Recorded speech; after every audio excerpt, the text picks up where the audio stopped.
Hello and welcome to my car restoration panel. I don't know. We talked about all sorts of stuff in the Q&A yesterday and all different types of things that I'm interested in.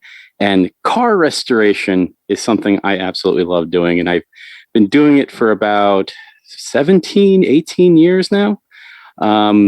So it's really a cool thing to do, like especially you spruce up your ride and it's very rewarding to drive something that you've basically built yourself. You touched every little nut and bolt and things like that. So I'm going to go over like the various things to look for and pitfalls and how to get started with car restoration, because it seems very intimidating and very overwhelming. So the first thing that I worked on actually was this. This is my, grab the camera there. This is my Volkswagen bus. This is a 1975 Volkswagen Westphalia camper van. And I purchased this in 2005, 2004, around there. And this is the first thing I restored, and I took it all apart, and it was a huge learning process. But I was really excited about it. It was really fun. But one of the things to look out for, especially when you're first doing this, is it's really nice to find something that's running, and it's not like you need to do engine work and everything.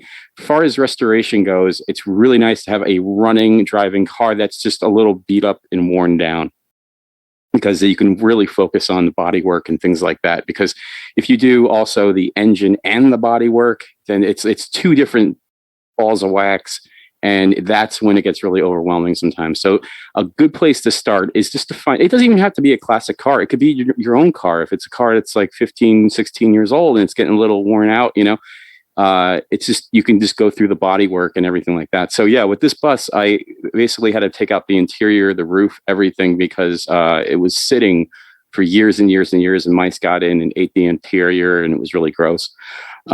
So in here, one of the main things, especially with vintage vehicles, if they've been sitting a very long time, is moisture. And especially if it's something that's parked in the grass or parked in the yard, that's a really bad sign. So this one, you could see at the bottom, I had to replace pretty much all the pieces on the bottom of the body of the van, because it was parked in the grass for like 10 years.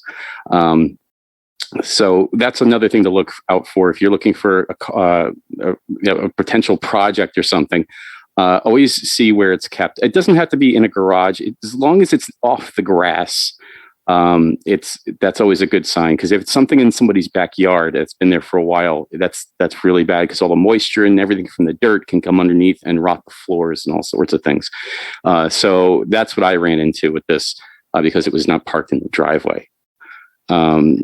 Inside was fairly well. There was not too much rot on the inside. It was just mostly on the outside. The one thing I didn't really anticipate when I first started doing this, because this was a camper van, not only was I restoring a van, I was also restoring all the camping equipment inside. So this has cabinets, it has a sink, it has electricity, like for like the house plug and all sorts of stuff. So it was two different endeavors, getting this back together. I had to get the van back together, and also I had to get all the camping stuff that was equipped with the van. So this was a lot to a bit off, a bit too much that I could chew. So this took me about, I think, a year and a half, almost 2 years, between everything, and also the learning process too. And eventually, I got the bus painted and everything. And the same thing, I painted this myself. And it was the first paint job, and there were things, I wasn't using a really good spray gun. That's another thing. If you consider painting a car, do not skimp on a spray gun. I know you can go to Harbor Freight and you can get that Harbor Freight spray gun. That's great if you want to just spray like the underside of a car or something where you're not going to see anything, or tools, or like a tractor or something. That's fine. It's really worth spending a little extra bucks and getting yourself a good spray gun. I have a Delvis spray gun. It's really nice. I mean, even if you do cheap paint, the way it atomizes the paint really makes a difference. But at the time when I did this, I did not have a really nice spray gun, so there was a lot of orange peel and things like that. And another thing is, as far as paint goes, there's different types of paint. There's base coat, clear coat, which is like a modern car where you put the color on first and then you put the layer of clear coat on. That's more forgiving than single stage paint. And single stage paint is what the older cars had, where you just spray it and that's it. And that's the paint and it's shiny. If it's a little bit of orange peel, you can actually wet sand that. You just take some really fine sandpaper and you can wet sand out the orange peel, which is a lot of work, but it comes out really nice. So I personally really love single stage paint. Even though base coat, clear coat is easier to spray, and that would be a good way to practice too. If you just want to do like a panel on a car or something, you could do base coat, clear coat, and once you spray the clear, you're done. You don't have to do anything. You just look at it and it looks really good. But the single stage is nice because if things happen, if you get a dent or if rust starts coming back, you can just grind that out. You can spray it with more single stage and just polish it in, and you won't even see the difference. That's why I really like single stage. And that's also what vintage cars use. So, and if you're doing single stage, if you get any runs or drips, there's ways you can sand out the drips and things in the paint and polish it smooth. So there's gives and takes when it comes to the paint job. But here it is after I finished it. That was the first car show I took it to. And yeah, it was really fun. And I've had this van for now almost 17 years or something like that. And it's great. I really love it. Is it perfect? No, it looks nice, but in my head, I know all the little flaws and everything that's wrong with it. And that's the thing too. Do not beat yourself up over any screw ups that you do with the car, because 90% of the time, no one's going to even notice. Because when they step back and they see the van, like, or the car, what you're working on, like, wow, that's really nice, So do not get really flustered if something doesn't come out perfect, because it just happens, and it's a learning process. It's always a learning process. Here's the interior. I upholstered everything. At the time, I do upholstery work now, but back then I didn't have the sewing machine. I didn't have any of that stuff. So I sent those cushions out to get done. But everything else, the cabinets, I relaminated myself. And that stuff I got from Home Depot. That was just cabinet, like a Formica that you can just get in big sheets. So yeah, I don't know how much that pertains to car restoration because this is a camper. But if you have anything that's like a laminated surface or something, man, Formica is the way to go. It covers even the headliner, the white on the headliner. That was wood with like a white sticker on it that yellowed, because it was from the factory. They kind of covered it with like contact paper. I peeled all that off and I just did the whole roof in Formica, and that ceiling is just as good as the day I did it. It doesn't fade. It doesn't crack. It just looks perfect. So yeah, I love that. There was other cars that I've done. That I did the bus. I restored a Volkswagen thing. I can't even keep track, but this is my Volkswagen Beetle. I've had this car for years and years and years, and it was all together. This is what I was saying. It was a running, driving car. There was nothing mechanically wrong with it. It was just getting kind of shabby looking, and the paint was peeling off. There was rust and chips. And the glass was getting all, pitted and everything. So I took this one and I took this car completely apart, took everything apart, ripped the glass out, and just went through the whole car. Now, normally you don't have to sand the car all the way down. If the paint is a little iffy, you can just key the whole thing with a DA sander. That's a dual action sander. So it spins and vibrates at the same time. And you can use those for a lot of surfaces, and that will, cut down on the time. And you do I think you could start off with like 400 grit, and you work your way up to about 1100 or 1000 grit. Now, probably 1200 grit. The higher the number, the finer the grit. And just get everything on a nice key, like with that type of grit. And you can use filler primer. You can get just a big gallon of this stuff with the activator. And it goes on really thick. And that's also a good thing too. When you get the bodywork ready and you spray the whole car with filler primer, that's a good way to learn to use the spray gun, because filler primer doesn't matter. If you screw up with the filler, you got to run, you got to drip. It doesn't matter because you're sanding the car anyway. And most of that filler primer is going to come out. It's going to land on the floor after you're done sanding it. Because what you do is you sand down the car, you sand the paint. You don't have to sand it to metal, just get it smooth. Then you hit it with filler primer, and then you block sand it. So what you can do is, after filler primer, just take a black spray paint, like rattle can spray paint, and just lightly dust the car so you can keep track of where you sanded. Because once the black's gone, that means you sanded it smooth and it's level and everything like that. And that's also where the primer will also show up any spots that you missed, like any little chips or dimples or holes or anything in the bodywork.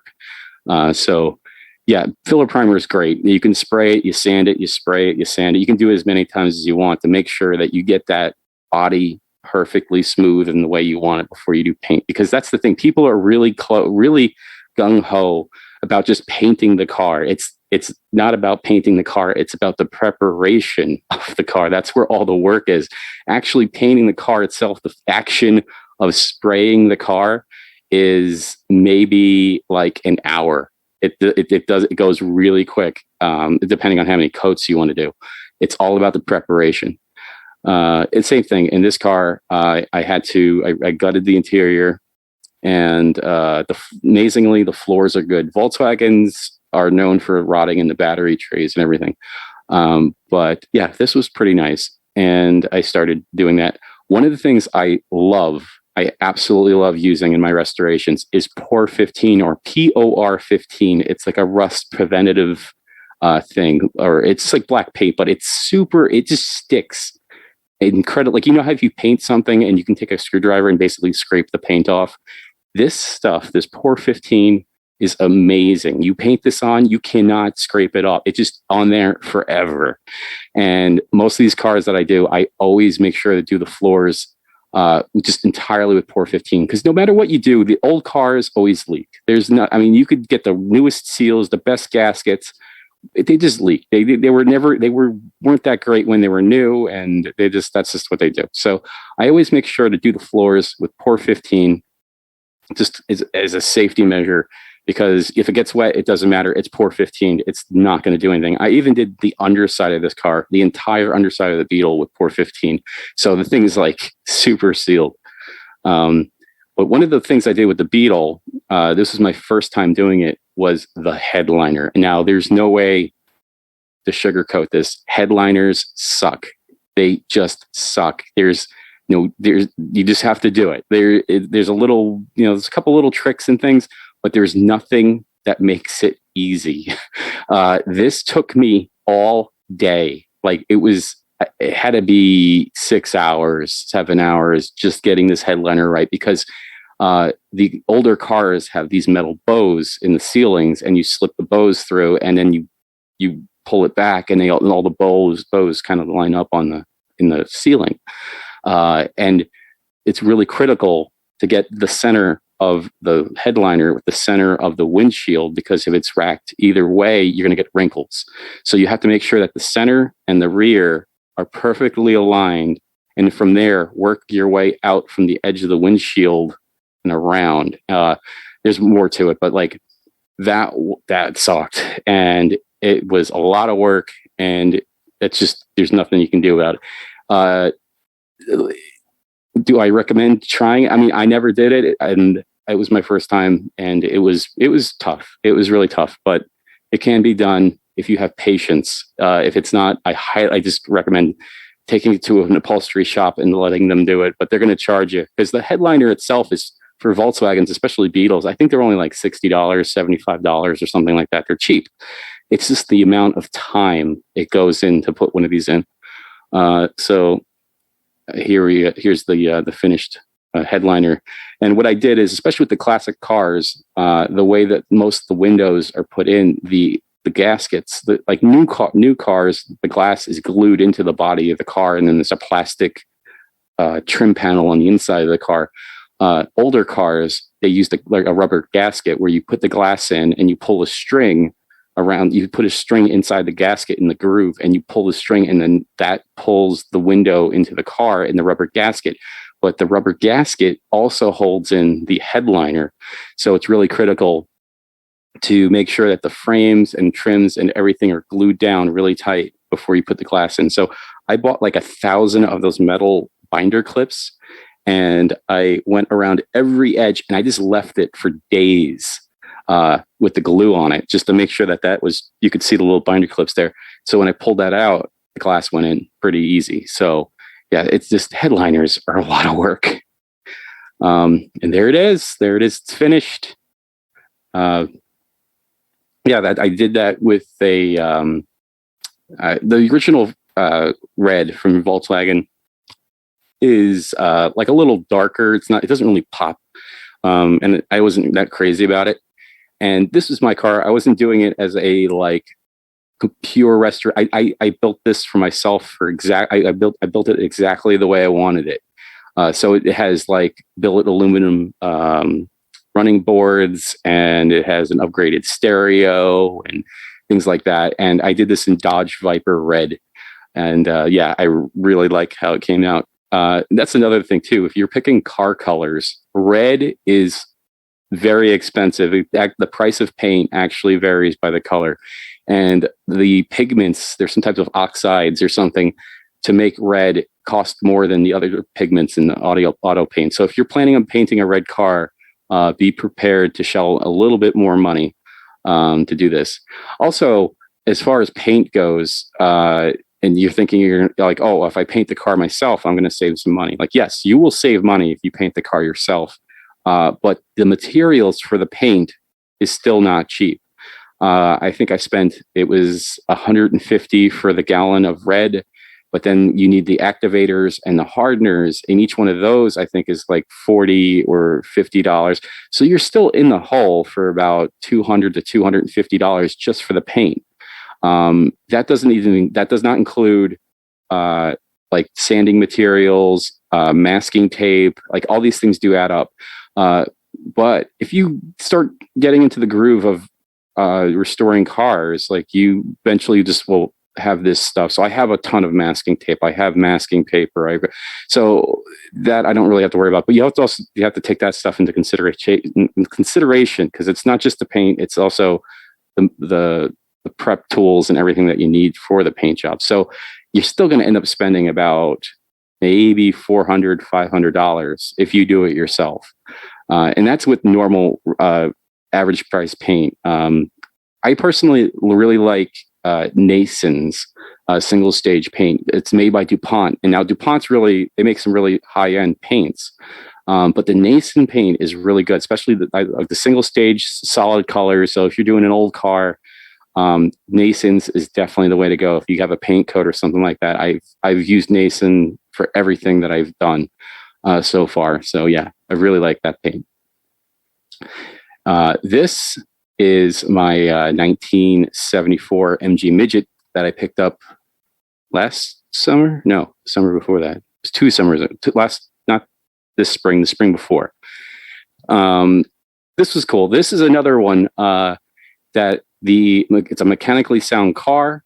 Unfortunately, it was in an accident and it was just parked. So it's really cool to find something like this where it's like somebody was driving it, they had an accident, and they parked it, which means there's nothing mechanically wrong with it. And that's always great. So I picked this up really cheap because the guy was moving and he just wanted to get out of his garage. Unfortunately, this car was in an accident in 1989. And it was sitting in the man's garage since 1989. So you also have to consider, how long is the car sitting? Because it may look great. It may be like, oh, look, it's a barn find. I love this. There's still a lot of stuff lurking underneath that you have to go through, especially for cars that have been sitting really long. So you have to make sure you have to go through the brakes. You have to make sure to go through the fuel system. So yeah, this car, I ended up having to buy a brand new fuel tank, fuel pump. I also had to rebuild all the brakes. That's with brakes, especially on the older cars. 90% of the time, you could rebuild brakes. They sell the kits with the little O-rings. You take the calipers apart. You can save a lot of money just by rebuilding the brakes. If you follow my Twitter right now, I'm working on that Porsche 928, and it needed all new, the brake calipers, everything was shot because that car was sitting since like 2005, 2006. And Porsche brake calipers are crazy expensive. And I'm like, no. I rebuilt all the brakes, I think, for $40, and the pads were good. So I just, cleaned off the pads a little bit. I cleaned off the rotors and rebuilt the calipers and put new brake hoses. And there you go. Brand new brake system's perfect. So it's always, things to look out for, especially when you're picking up a car that's been sitting that long.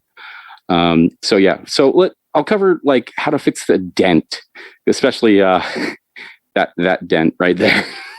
So the way this was hit, this is a very strong part of the car, so it took most of the brunt of the force and nothing else got damaged. But it was also kind of tricky because there's a lot of curves in there. So if you come across a dent in the car, one of the first things to do is just get the rough shape. It doesn't have to be perfect.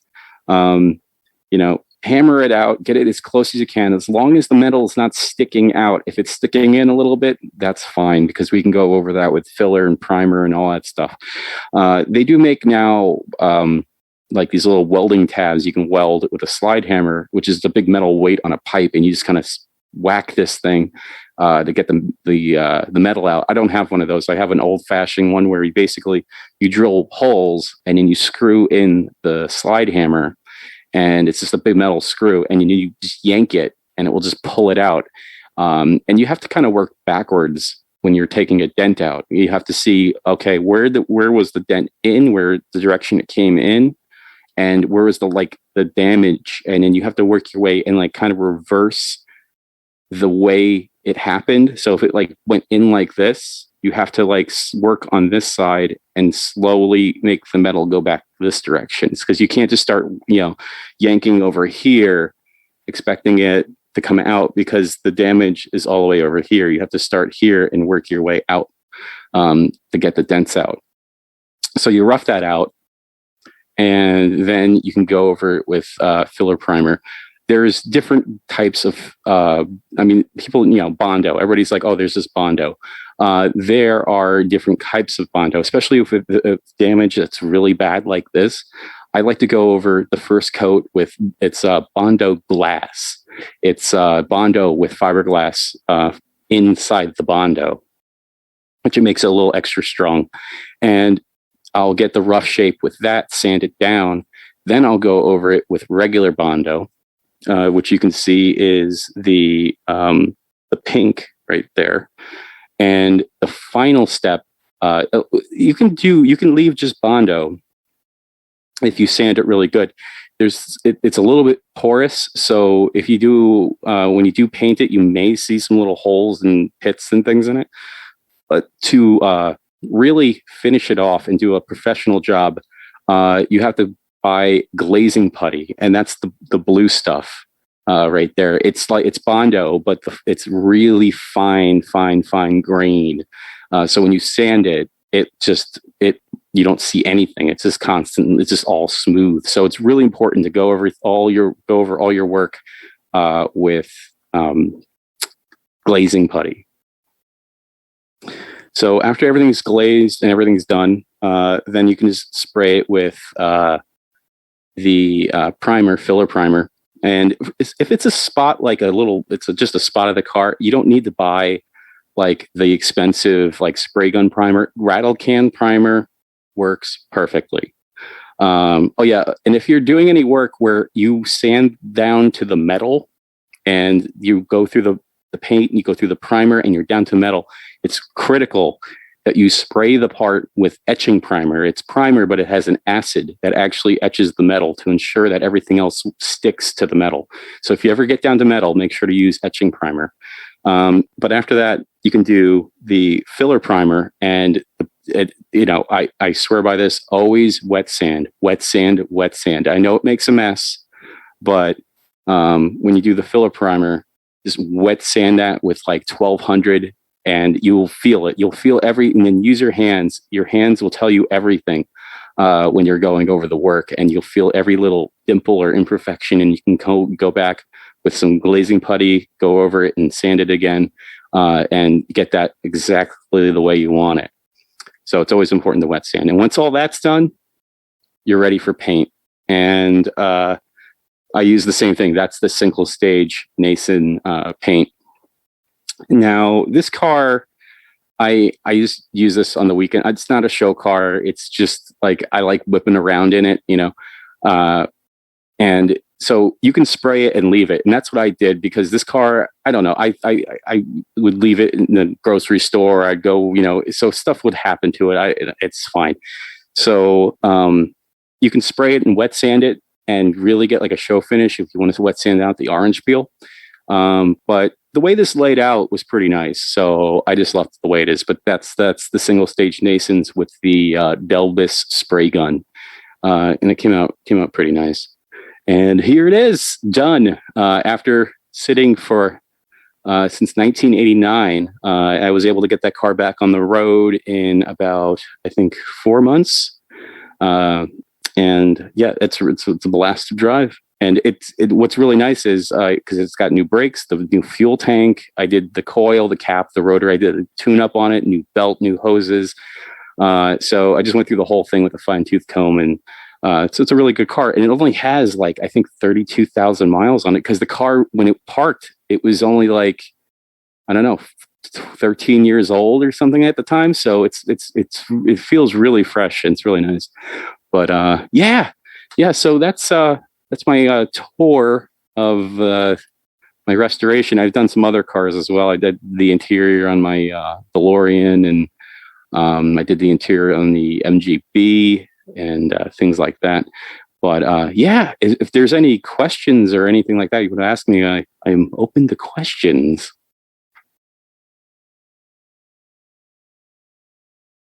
Mm-hmm. Yeah, if you don't hear it, but I have voices in my head that will tell me tell me the questions in the stream. It's magic. Ooh. So if anybody's on the stream, you can just type in a question and I can answer it for you. Because I heard there was a lot of questions yesterday from the Q&A about car stuff. And I was like, oh, wait a minute.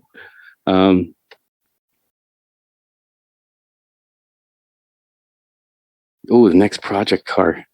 That's a tough one, because right now I'm in the middle of a project. So right now I'm working on the 83 Porsche 928S. And it's been going pretty well. So I have really nothing else I'm looking for on my plate. As far as like, if I would like to get another project, I definitely would love to find an MGB GT, or possibly a Triumph Spitfire GT6. I think those would be really fun cars to work on. But yeah, right now it's the Porsche.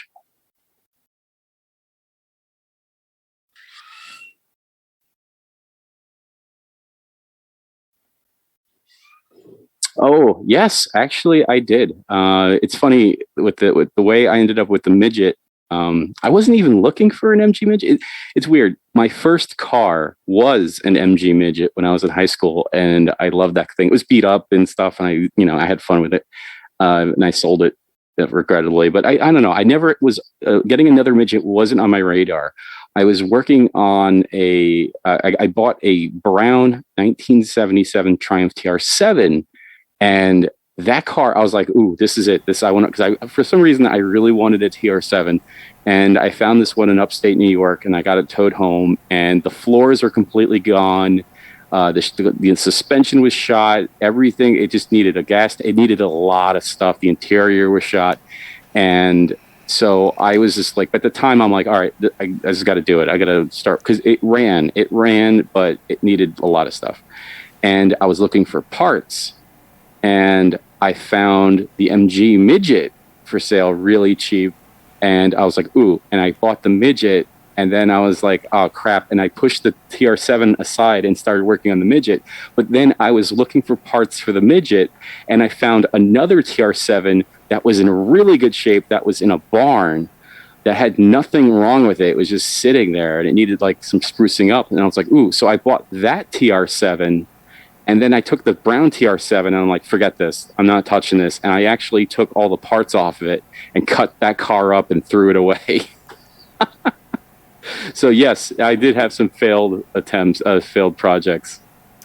By the way, I decided to turn my mic on just because it would be easier for people to know when their questions Oh, are being yeah. answered. So no more voices in your head. Everyone else can hear Ah, them now. So it's in everybody else's everybody's heads. crazy. Yeah. So our next question is coming from Trial and Error, and they ask, where do you find the vehicles that you restore? Ooh, most of them I find on Craigslist. I'm always going through Craigslist. Even though I don't need a car, or if I don't have the money for it or anything like, I'm like, ooh, look at Craigslist, see what's out there.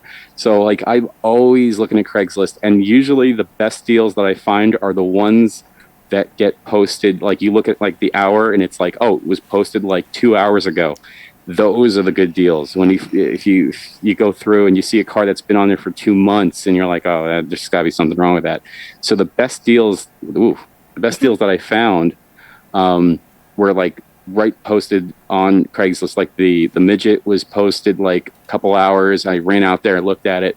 Even my MGB, I found that a couple towns away, and the guy posted it like an hour ago, and I was coincidentally in that town that as that posted, and I showed up at his door like immediately, and yeah, so that's where I go mostly get Craigslist. But I've been seeing some really good deals on Facebook Marketplace. I don't have Facebook, but people showing me some amazing deals on Facebook recently. So yeah, they're out there. All right. Our next question is coming from Pally Buddy, who asks, do you need to go to school to restore cars? No, I never went to school for restoring cars at all. I just, you look at it and go, well, there's a dent or something or some rust, and you cut it out, and it's trial and error. And YouTube also helps a lot. If there's something that you don't know how to do, search it on YouTube. There's somebody out there that made a video about it. So that's also a really really good tool. But yeah, there definitely are schools for this stuff. But if you just kind of pick it up, and like after you do your first car, like things just start clicking. Like because now, like if anything I pick up, I can look at the damage or what it needs in my head and go, okay, first I have to do this first. So you build up this pattern on repairing things, and it just eventually it will just become like second nature, and you're just like, okay, we just got to do this and this. But yeah, there's definitely schools for it. But yeah, you don't have to go to school for it. Thank you. Our next question is coming from D Notive, and they ask, sorry, there are obviously differences between OEM and aftermarket parts. In your opinion, what are some things that you should always use OEM parts for and never go aftermarket? Ooh, yes, that's a good one. That's a real good question. Yes, especially with Volkswagens, I highly recommend classic VWs, air-cooled VWs, for beginners and stuff, because there is a huge amount of parts for these things. But the trick is there's a lot of aftermarket stuff that is junk. And some of the things that I do not want to skimp out on, especially when it comes to restoration, it doesn't matter if it's like a doorknob or a window winder or like aftermarket floor mats or a dashboard. Like if it's a little off, you can deal with that. But some critical things that you don't want to skimp on is the ignition system and the fuel system. Always make sure to get the best stuff available, especially when it's going to some of these classic cars. They use points in the distributor, the distributor caps, the ignition wires, the rotor, and the cap. Make sure to get the best quality you can possibly get. And also with the fuel system, don't get some Chinese, aftermarket fuel pumps. Even though they're like $20, don't bother with them. Make sure to spend the money and get the right fuel pump with the right pressure, and stuff like that, because that will last you. Because that's the stuff that will leave you stranded on the side of the road. Some other things like that, because that actually happened to me a couple of years ago. I drove my Beetle for Apocalypse up in Connecticut, and I was like 200 miles away from my house. and the car ran fine all the way up. I parked it, and the next morning it was nothing. And it turned out I used an aftermarket distributor cap, and the little button where the rotor rides on, it just fell out because it was junk. And I had a spare distributor cap, which was the same make and model, and I put that aftermarket one on, and that button fell out, and I was stuck. And at the time, I was like, screw it, and I towed the car home. I had AAA anyway, so it didn't matter. But yeah, don't skimp out on an ignition and fuel parts. Thank you so much. Our next question is coming from Lasisjov, and they ask, which one are you proudest of? And I'm assuming which car that you've restored. Oh, yeah, I think that would have to be it's a toss-up because my bus was the first thing I learned on, and I really enjoy that, and it's really fun. I take that camping. I use that a lot. That bus is a huge part of my life. Like, I love that thing. But I think the most one I'm proud of would probably be the DeLorean, because I always wanted one of those cars, and it was a surreal thing because it was one of those things. I idolized that car as a kid, and to finally own one and like get into the car and really look at the parts, the way the car was assembled, and fixing what was wrong with the car and updating the car. It was really cool because those cars are hand built in Ireland, and like you can see like where people were like putting things in, and they were writing numbers with markers, and so that was a really interesting car to restore. And yeah, I think that I'm the most proud of that one because that's I when I take that car everywhere I go with that is just crazy. People come all over the place to look at that thing. So yeah, when I was doing that restoration, especially with the DeLoreans, because like anything that's wrong with it will stick out like a sore thumb because they basically all look the same. There was a certain way they put those cars together. So you have to do it right with that DeLorean. You can't skimp on stuff. And yeah, that's the one. Thank you very much. Mitch Larson asks, have you ever worked on Ford Fairlanes? And if so, what was the hardest part of restoring one of those? Oh, no, I never worked on a Ford Fairlane. I did have a 76 Ford Granada, but that was actually owned by an old lady when I got it, and it was pristine. It had like 20,000 miles on it. It was like a 76 Ford Granada. That was like, I didn't really mess with any American cars too much. But from the Granada that I owned, it was actually pretty nice to work on. Like parts were really cheap and they just kind of bolt in and you're done. Because I remember I needed a brake master cylinder, and I just went to AutoZone and they're like, "Oh yeah, we got it, $20 brand new." And I put it in like 30 minutes, So they seem pretty straightforward. Yeah, but I've never worked on a Ford Fairlane though. Thank you very much. Simple yes or no question, it looks like, from Redrick Lupine. Are you a mechanic? Yes. As far as myself, yes, I guess I do. I am a mechanic because I don't know. I fix it. I'm a huge do-it-yourselfer. Like I don't take my car to the dealership. I don't pay anybody to do anything. So I'm always like, if something's broken, I just got to fix it, So yes, I guess I'm a mechanic, but I'm not a mechanic by trade. I hope that makes sense to those. To everyone else. I understood. Corvus the Wolf asks, have you ever tried to build a more custom vehicle like a camper van for living in? Which I believe, weren't you showing that off at the beginning? Was it that Oh yeah, I have the camper bus. I mean, you really can't live in that though. There's no bathroom or anything in it. Fair. I do watch the videos though of like people living in the vans and driving around the country, which seems absolutely amazing. But yeah, I never did that. I just keep it all stock and original for my Westphalia. Which actually leads me into the next question from N. Pitt, which they ask, when restoring, do you try to get it close to stock with things like the tires and exhaust? Oh yeah, tires. I'm not too fussy with tires. Maybe if it was like a 50s car or something where you need white walls or something like that. But most of my cars are just like generic or just like European, just black tires, nothing fancy. So I always just try to find out like what's cheap, what's on sale. And I just do that. I also mount and balance my own tires, which saves a ton of money. And they sell those at Harbor Freight. There's like a manual tire mounting machine and a bubble balance machine. They seem kind of janky, but once you get them dialed in for the balancer, it does work. And you got to wrestle the tires a little bit, but you can do it. You can mount your own tires and balance your own tires with the Harbor Freight stuff. And I do that all the time now. So I buy my tires probably from Walmart or Tire Rack. It's free shipping. They drop them at your house. You mount them and balance them, and you're done. So I love doing that. And the exhaust, depending on the car, it might be critical. And I generally I'm not a huge fan of like putting cherry bombs and glass packs on cars. I like to keep them original and keep them as quiet or as stock sounding as possible. So that's how I do it. Thank you very much. Hero Blue asks, did you restore the DeLorean? Yeah, it's interesting on as far as considering a restoration because there's no paint or bodywork to deal with because it's all stainless steel.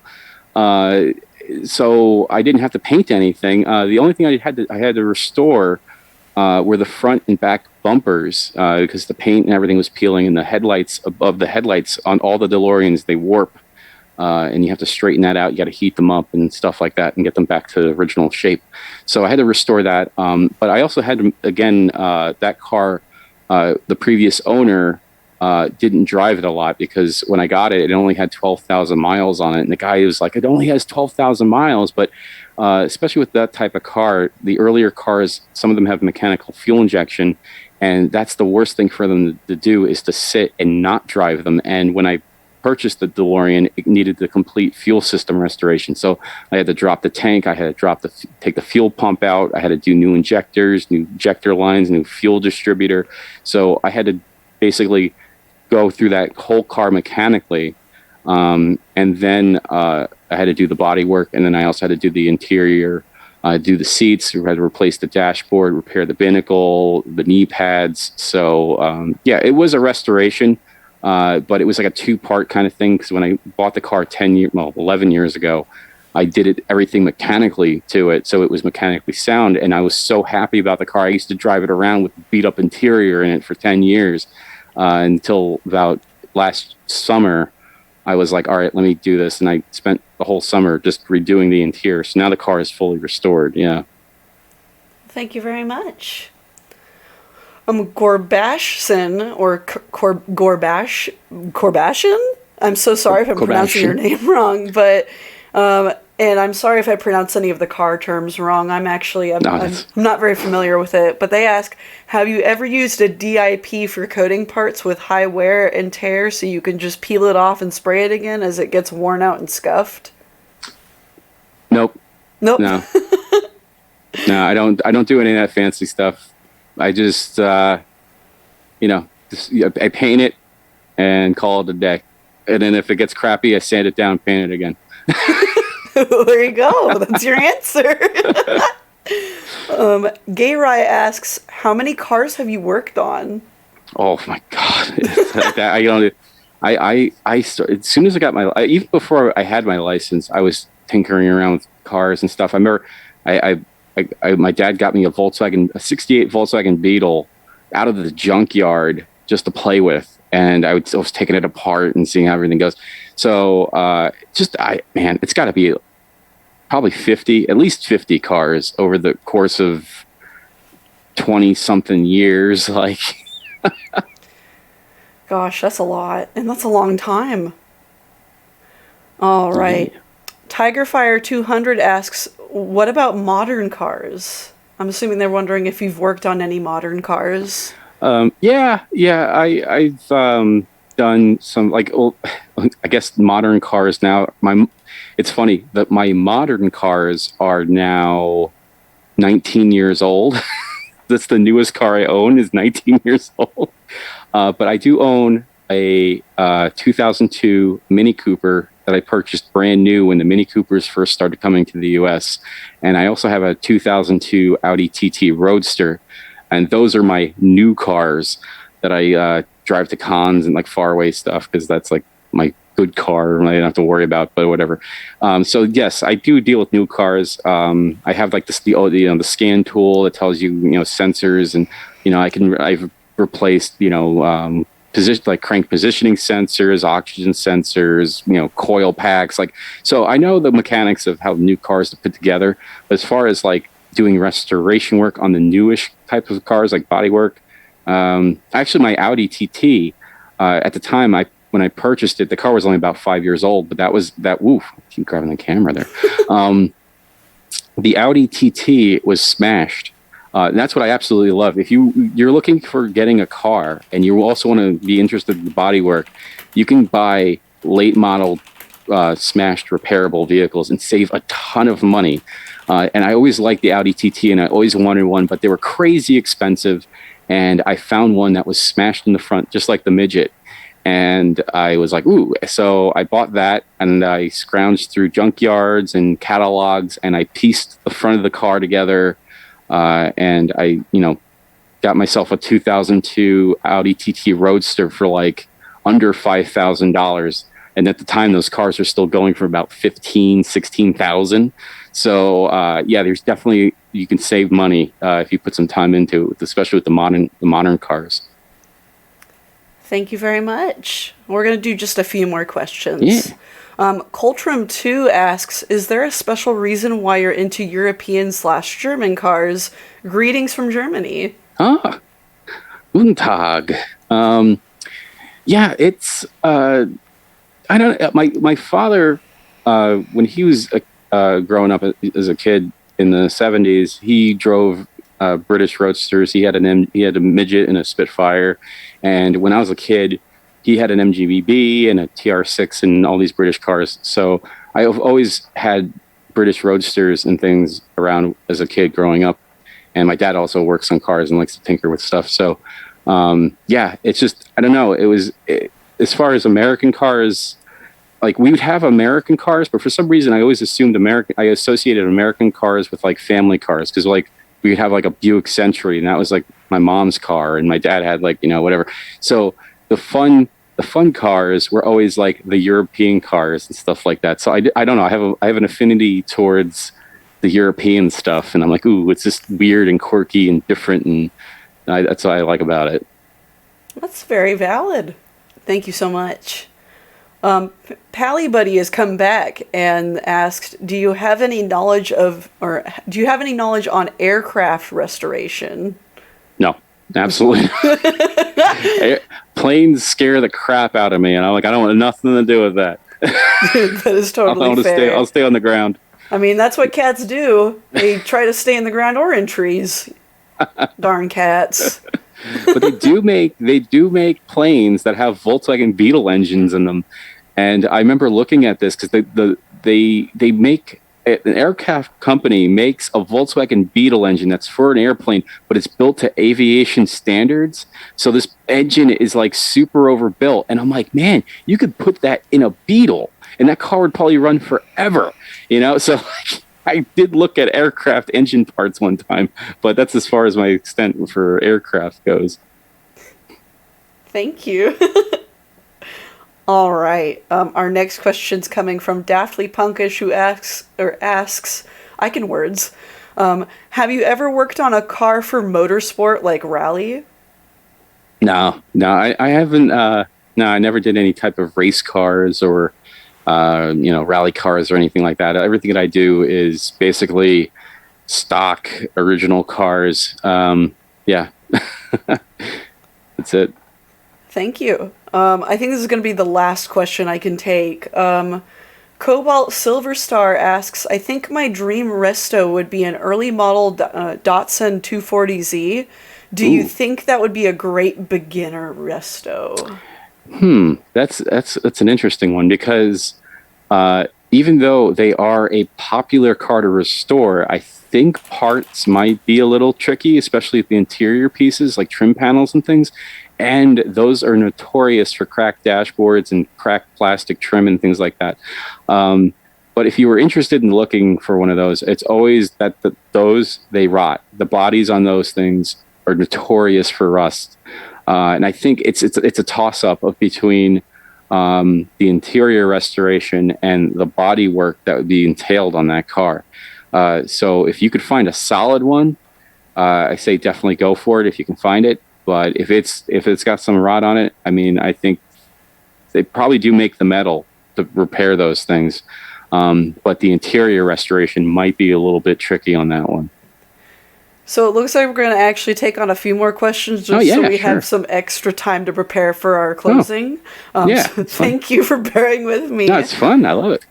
Good. I'm glad you're having fun. Chat's having a lot of fun too, which is excellent.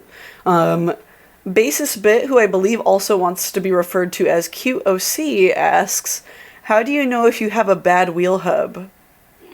Oh, yeah. So it's always, as far as a safety thing goes, especially with classic cars and old cars, always make sure if you jack them up in the air, and if you grab it, not this way, but up and down, and you try to rock the wheel this way, and if there's any play in that, you definitely have something going on in the wheel bearing. And if the wheel bearing is really bad, it could also damage the hub. Usually the hubs are, the spindles and things like that are okay because you can just take the race off the bearing and fix it. But if it's too bad, sometimes those things actually will weld themselves to the hub, and you have a whole nother problem. So always make sure to grab the wheel and shake it up and down like that. And if there's any play, sometimes with the older cars too, you might get away with just snugging up the bearing a little bit. If you take off the grease cap on the wheel hub itself, and there's a little cotter pin in there with a big nut, and you can just give that a little bit of a turn and then spin the wheel as long as it's not dragging, and then check for play again. And if it's tightened up, it's good.